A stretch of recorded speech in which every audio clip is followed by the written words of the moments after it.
కానీ దాన్ని ఆపడానికి పోయిన వాళ్ళు చట్ట వ్యతిరేకులు. అక్కడ మీడియా వ్యాన్లు తగలబెట్టిన వాళ్ళు వైలెంట్, అక్కడ దాడులు చేసిన వాళ్ళు వైలెంట్ శక్తులు. ఆ శక్తులు ఎవరి వాళ్ళో తేలాలి. అందుకని నేను హోమ్ మినిస్టర్ను డిమాండ్ చేసేది ఏంటంటే ఆ శక్తులను పట్టుకోండి, ఆ మీడియా వ్యాన్ తగలబెట్టిన వాళ్ళని వెంటనే అరెస్ట్ చేయండి. తినే హక్కును కాదని హోమ్ మినిస్టర్ చెప్తుందో చెప్పమనండి. రాజ్యాంగ ప్రకారము ఎవ్వరూ తినే హక్కు లేదని చెప్పలేరు. కనుక మేము ముందు ఏం చేయబోతున్నామంటే పబ్లిక్ లో every individual has the right to eat his or own food as they like. No organisation can oppose it, no individual can oppose it. They will be arrested. ఒక law SC ST atrocities equivalent law, food cultural protection law తెమ్మని మేము దేశంలో demand చేయబోతున్నాం. దాన్ని ఎవరాతో మేము చూస్తాం. ఒక్క విషయం ఐలే గారు, ఈ ఇష్యూ గురించి యూనివర్సిటీస్ లో ఇలాంటి ఫెస్టివల్స్ ఇవి నిర్వహించడం వల్ల అనవసరంగా విద్యార్థుల్లో విభేదాలు వస్తున్నాయి, విద్యార్థులు చీలిపోతున్నారో అని ఒక వాదన ఉంది. దీన్ని ఎలా రెస్పాండ్? ఎప్పుడు విద్యార్థులు కలిసి ఉన్నారు? భూస్వామ్య విద్యార్థులు, బ్రాహ్మణీయ విద్యార్థులు, ఎస్సీ ఎస్టీ బీసీ విద్యార్థులు, మావోయిస్టు విద్యార్థులు, ఆర్ఎస్ఎస్ విద్యార్థులు కాల్చి చంపుతున్నారు, నిరంతరంగా కొట్లాడుకున్నారు. తెలంగాణ ఉద్యమం పేరుతో బీద ప్రజల్ని, విద్యార్థుల్ని సంపుడుకు గురి చేస్తున్నారు. వీళ్ళు ఆస్తులు సంపాదించుకుంటున్నారు అని నేను నిరంతరంగా రాస్తున్నాను. ఉస్మానియా యూనివర్సిటీలో ఐడియాలజికల్ పోరాటాలు ఎస్సీ ఎస్టీ బీసీలకు మధ్య, అగ్రకులాలకు మధ్య నిరంతరంగా సాగుతున్నది. వీళ్ళు ఎవరైతే ఇవాళ దీన్ని వ్యతిరేకిస్తున్నారో వీళ్ళు అగ్రకులాల ఏజెంట్లు, బ్రాహ్మణీయ శక్తుల ఏజెంట్లు. ఈ శక్తులకు వ్యతిరేకంగా పోరాటం బుద్ధుంతో మొదలైంది, అంబేద్కర్ దగ్గరికి వచ్చింది, అంబేద్కర్ నుంచి అది సుదర్శన్ దొరకబోతుంది, అది ముందొచ్చే దళిత విద్యార్థుల దగ్గరికి పోతుంది. వాళ్లకు మేము అండగా ఉంటాం. రైట్ మనోహర్ గారు. ఒక్క విషయం అండి, ఒకటి భోజనపు ఆహారపు అలవాట్లు ఎవరి అలవాట్లు వాళ్ళకు ఉన్నాయి. విద్యార్థి పరిషత్ ఏబీవీపీ ఈ విషయంలో చాలా క్లారిటీ ఉంది. ఎవరి అలవాట్లు వాళ్ళకు ఉంటాయి. కొత్తిమీర కట్ట నేను తింటా, చికెన్ ముక్కలు నువ్వు తిన్నావు, ఎవరి అలవాట్లు వాళ్ళకు ఉన్నాయి, వాళ్ళు భోజనం చేయొచ్చు, ఇబ్బంది ఏం లేదు. డెమోక్రసీలో ఆ రైట్ ఉంది కనుక అక్కడ ఫెస్టివల్ చేసుకోవడానికి కూడా ఇబ్బంది లేదు. నేనేమంటున్నా అంటే ఈరోజు ఒక కొత్త ఇష్యూ లేవనెత్తారు సార్, క్యాంపస్ లో మెస్ మెనూ ఏం కావాలి కనుక ఎవరు ఇష్టం ఉన్నాయి వాళ్ళు పెట్టాలి అనేటువంటి ఒక ఇష్యూ రేజ్ చేశారు ఈరోజు. ప్లీజ్ స్టూడెంట్స్ రేజ్ చేయలేదు ఈ ఇష్యూ, స్టూడెంట్స్ కాదు ఎత్తింది. 4 ప్రొఫెసర్లు కలిసి యూనివర్సిటీ తిరుగుతూ దేశమంతా చిచ్చు పెట్టే ప్రయత్నం చేస్తున్నారు. నేనేమంటున్నా అంటే ఇది పాలసీ డెసిషన్. మీరు చర్చ పెట్టండి, యూనివర్సిటీ అధికారులతో చర్చ చేయండి. చాలా మంది విద్యార్థులు కోరుతున్నారు, రెఫరెండం తీసుకోండి. స్టూడెంట్స్ ఎక్కువ మంది కోరుతున్నప్పుడు దానికి తగ్గట్టు ఏమన్నా యూనివర్సిటీలో ఏర్పాట్లు చేయండి, మెస్ లో ఏర్పాటు చేయండి. విదిన్ ది మెస్ మీరు తప్పకుండా చేయండి. ఈరోజు చికెన్ తింటున్నారు, అట్లా అంటే ఇష్టం ఉన్న వాళ్ళు.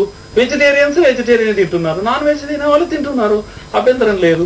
రేపు ఎద్దు మాంసం తినే వాళ్ళు కొందరు తయారవుతారు అని అంటే చేయండి, తప్పకుండా అది పాలసీగా చేయండి. రేపు కుక్క మాంసం తింటామంటే అది పాలసీగా చేయండి. బట్ వై దిస్ ఫెస్టివల్ అనేది నేను ప్రజలందరూ అడుగుతా ఉన్నారు.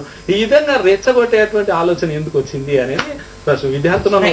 కనుక మీరు డెమోక్రసీ మా రైట్స్ గురించి మాట్లాడొద్దండి దయచేసి. బాధ్యతల గురించి మాట్లాడండి, విజ్ఞత గురించి మాట్లాడండి. నేను హోమ్ మినిస్టర్ గారికి అప్పీల్ నేను కూడా చేస్తున్నాను.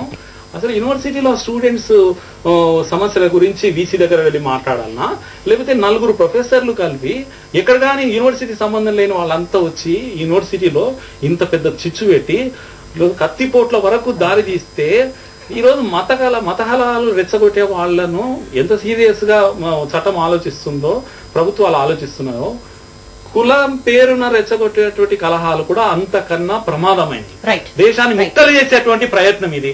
ఈ 4-5 ప్రొఫెసర్స్ ఎవరు ఉన్నారో వాళ్ళకి ఏం పని ఇక్కడ వచ్చి విద్యార్థుల మధ్య చిచ్చు పెట్టేటువంటి ఈ పని ఎందుకు చేశారు? వీళ్ళని ఇంకా హోమ్ మినిస్టర్ ఎందుకు అరెస్ట్ చేయలేదని నేను అడుగుతాను. రైట్ మనోహర్ గారు. సుదర్శన్ గారు దీనికి రియాక్ట్ అవ్వండి. అండ్ కొంతమంది కాలర్స్ అడిగిన దానికే నేను ప్రత్యేకంగా సమాధానం చెప్పగలుగుతున్నా. రెండవది రాజు గారు కూడా ఒకటి విషయం చెప్పారు, ఫోన్ లైన్ లో కూడా వచ్చింది. ఇప్పుడు దళితులు హిందూ మతంలో భాగము అని ఖచ్చితంగా ఇక్కడ కూర్చున్న రాజు వీళ్ళు అంగీకరిస్తుర్రా? ఒకవేళ దళితులు వినండి, ఒకవేళ దళితులు దళితులు అందరూ ఆగండి హిందువులే. సార్, మీరు టైం పాస్ చేయకండి. అరే ఆగండి సార్, చెప్తున్నాను నేను, హిందువులే కూడా. మీరు టైం పాస్ చేయకండి. దళితులు అంతా హిందువులే. టైం పాస్ చేయకండి. దాంట్లో ఏం అనుమానం లేదు. మీ టైం వచ్చినాక చెప్పండి. దళితులంతా హిందువులే అయితే 3000 సంవత్సరాలుగా 4000 సంవత్సరాలుగా ఈ దేశంలో దళితులు ఆవుమాంసాన్ని తిన్నారు.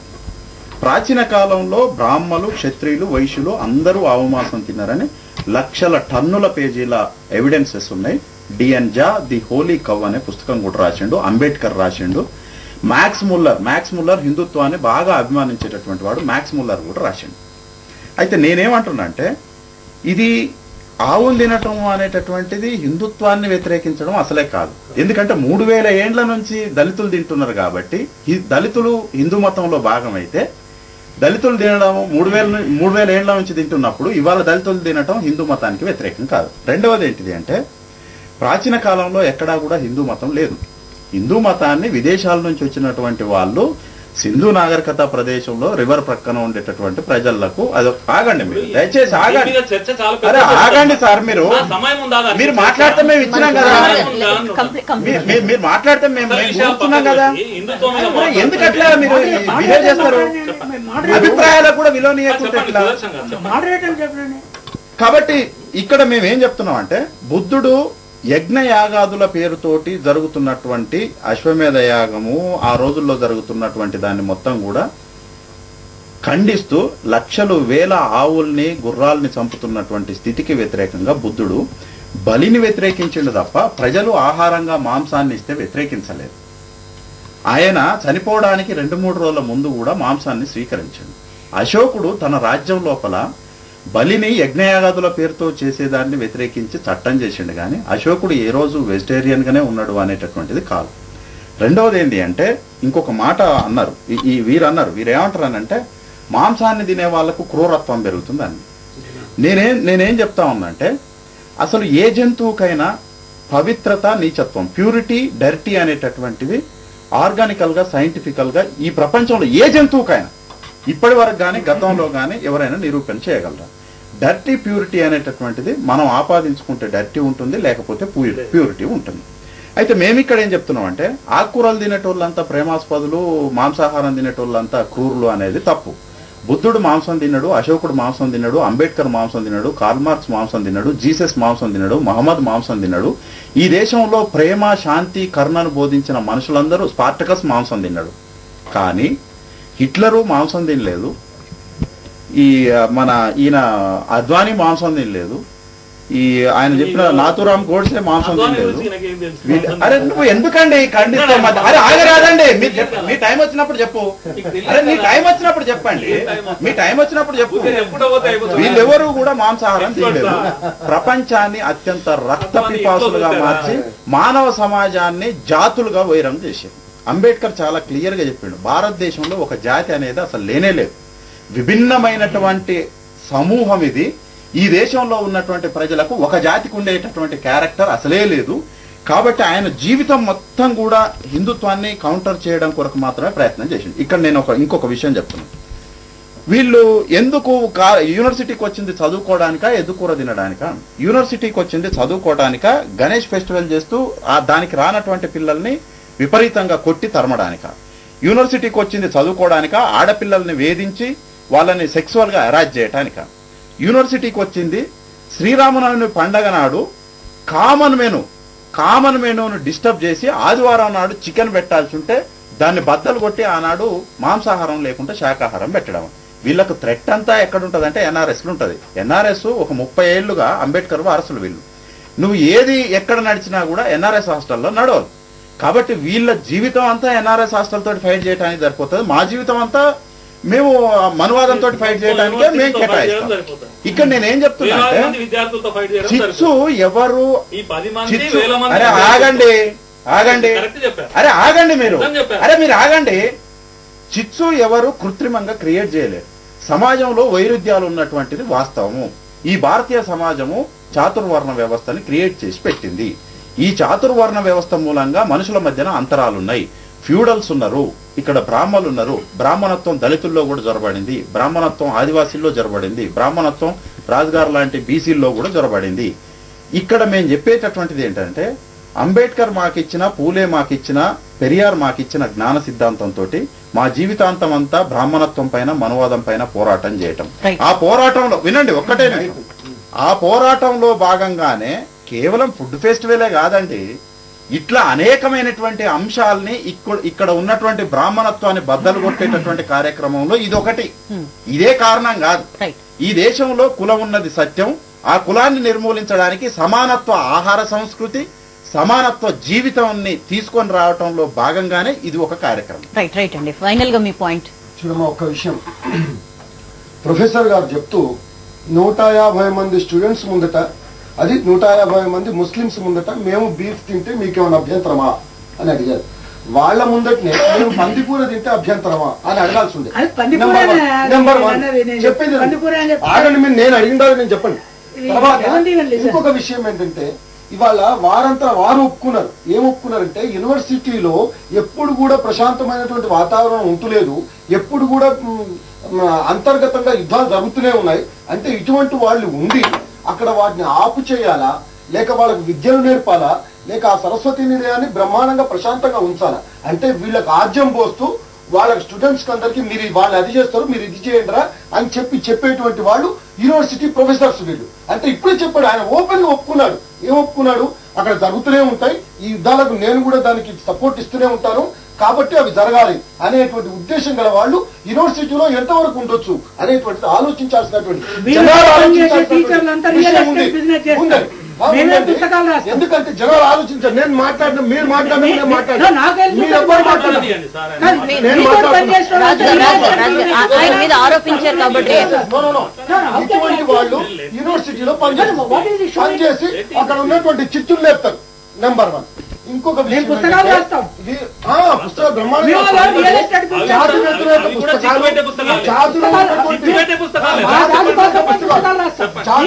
పుస్తకాలు రాస్తారు. దాంట్లో ఉన్నటువంటి ఆదర్శ పురుషుల యొక్క వాళ్ళను ఏది నీచంగా అంటే ఒక తమ్ముడు పోయి నీచంగా రాసేటువంటి మనుషులు వీళ్ళు అక్కడ ఉండేటువంటి శాంతియుత వాతావరణాన్ని వీళ్ళు ఎప్పుడు చూడకుండా ఉండేటువంటి మనస్తత్వం కలిగేటువంటి వీళ్ళు అక్కడ ప్రొఫెసర్స్. అది మన దౌర్భాగ్యం. నెంబర్ 1. ఇంకొక విషయం చెప్తా. నెంబర్ 2 ఏంటంటే, వారు ఒక మనిషి మాట అన్నారు, బౌద్ధుడు తిన్నాడు, అశోకుడు తిన్నాడు, తర్వాత అంబేద్కర్ తిన్నారు, కానీ వాళ్ళు తిన్నారు. కానీ వాళ్ళు ఇంకోటి తినమని చెప్పలేదు, దేంట్లో లేదు, మేము కూడా చెప్పట్లేదు. అది గ్రహించాలి. మీరు ఉస్మానియా యూనివర్సిటీకి పోయి మీరు ఎద్దుకున్న పండుగ పెట్టుకోండి, 50 మందికి 100 మందికి ఎవరి మనోభావాలు దెబ్బతిన్నా మీకు అనవసరం, ఎవరు కొట్టుకున్నా అనవసరం, ఎవరు తన్నుకున్నా, ఎవరు చచ్చినా అనవసరం, మీరు మాత్రం మీరు చేసుకోండి అని ఏ పూలే చెప్పలేదు, ఏ ఐలమ్మ చెప్పలేదు, ఏ అంబేద్కర్ చెప్పలేదు, ఏ వాళ్ళు. అంటే వీళ్ళ ఉద్దేశాలు ఇమ్మీడియట్ గా తెలుస్తున్నాయి. ఏంటంటే, మేము ఎప్పుడు చిచ్చు రగులుస్తూనే ఉంటాము, మేము దీని మీదనే నడుస్తాం, ఒకరు ప్రశాంతంగా ఉండే వాతావరణాన్ని మేము కల్పించము అనేటువంటిది వాళ్ళ ఉద్దేశం. ఇంకొక విషయం వారికి తెలియదేమో, చాతుర్వర్ణ వ్యవస్థ ఎవ్వరు కూడా ప్రోత్సహించేటువంటి పరిస్థితిలో లేరు. నెంబర్ 1. నెంబర్ 2 ఏంటంటే, ఎవరు చేసే పని వాళ్ళు చేస్తూ ఉన్నారు, అది జరుగుతున్నది కాబట్టి ఈ వ్యవస్థ నిలబడి ఉన్నది. ఇవాళ విషయం చెప్తున్నాను, ఇవాళ చెప్పులు అమ్మేవాళ్ళు వాళ్ళు ఓన్లీ చర్మకారులే కాదు, ఇవాళ ఓన్లీ దళితులే కాదు, ఇవాళ రెడ్డిస్ అమ్ముతున్నారు, ఇవాళ బ్రాహ్మణుస్ అమ్ముతున్నారు చెప్పులు. వాళ్ళే అమ్మాలనేటువంటి విషయం లేదు. ఇవాళ ఈయన ప్రొఫెసర్ గా కూర్చున్నాడు, చాలా అమర్యాదగా మాట్లాడుతున్నారు. తెలంగాణ భాష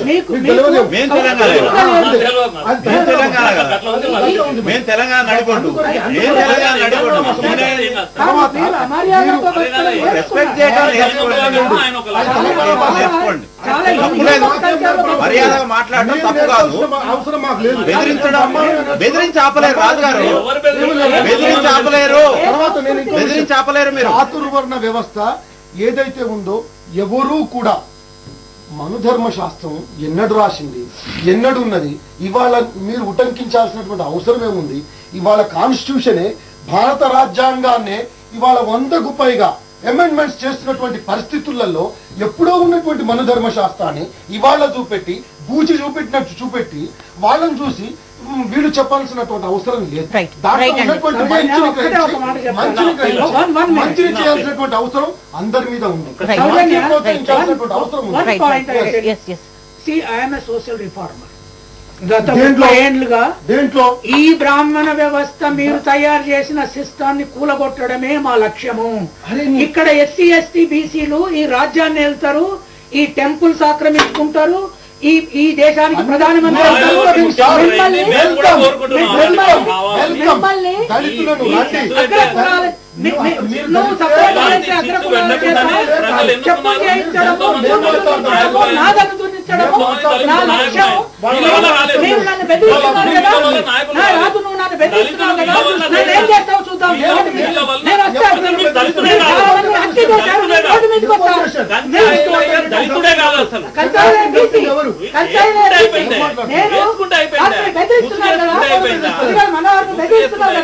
మీరు నన్ను ఏం చేస్తావు? ఈ దేశంలో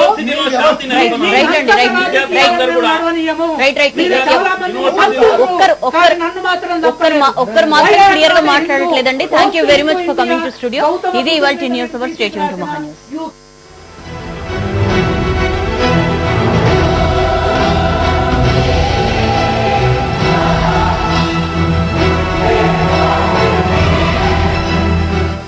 ప్రైమ్ న్యూస్ మీకు సమర్పించిన వారు సమర్పిస్తున్నాం కపుల్ ఆఫర్. ఒక ప్యాక్ కొనండి, రీఫిల్ ఉచితంగా పొందండి. Wipro sweet and healthy. Royal play మీ ఇంటికే కాదు మీలోనూ కొత్త మార్పును తెస్తుంది. భారతదేశపు అతి పెద్ద సిఏ విద్యా సంస్థ శ్రీ మేధావి విక్టరీ సింబల్ ని గమనించి చేరండి.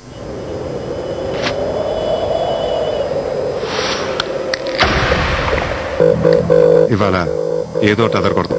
ఆకాశం హడులెత్తి దడదడలాడేలా, భూగోళం మునుగెత్తి గడగడలాడేలా, ఓ తుందుడుకుగా మన దూకుడు ఊపిరిలో తుఫాను రేపేలా.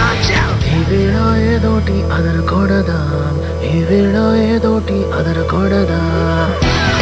మంచి ప్లాన్. 30 నిమిషాలు దారి 3 నిమిషాలు చేసి మరి రేపు ఇంకొంచెం